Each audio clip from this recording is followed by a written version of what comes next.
حضرت موسیٰ علیہ السلام نے ایک دفعہ اللہ تعالیٰ سے پوچھا کہ جنت میں میرے ساتھ کون ہوگا؟ ارشاد ہوا فلاں قصاب ہوگا۔ آپ علیہ السلام کچھ حیران ہوئے اور اس قصاب کی تلاش میں چل پڑے۔ وہاں دیکھا تو ایک قصاب اپنی دکان میں گوشت بیچنے میں مصروف تھا۔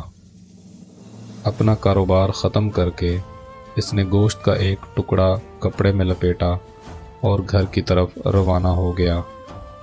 حضرت موسیٰ علیہ السلام نے اس قصائی کے گھر کے بارے میں مزید کچھ جاننے کے لیے بطور مہمان گھر چلنے کی اجازت چاہی۔ گھر پہنچ کر قصائی نے گوشت کو پکایا، پھر روٹی پکا کر اس کے ٹکڑے شوربے میں نرم کیے اور کمرے میں چلا گیا جہاں ایک نہایت کمزور بڑھیا پلنگ پر لیٹی ہوئی تھی۔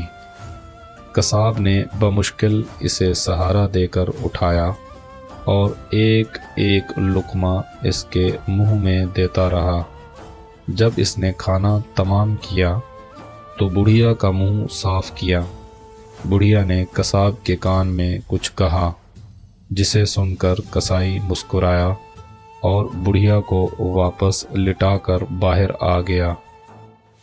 حضرت موسیٰ علیہ السلام جو یہ سب کچھ دیکھ رہے تھے، آپ نے قصاب سے پوچھا یہ عورت کون ہے اور اس نے تیرے کان میں کیا کہا جس پر تو مسکرا دیا؟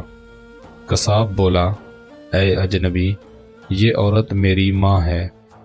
گھر پر آنے کے بعد میں سب سے پہلے اس کے کام کرتا ہوں۔ یہ روز خوش ہو کر مجھے دعا دیتی ہے کہ اللہ تجھے جنت میں حضرت موسیٰ علیہ السلام کے ساتھ رکھے، جس پر میں مسکرا دیتا ہوں کہ بھلا میں کہاں اور موسیٰ کلیم اللہ کہاں۔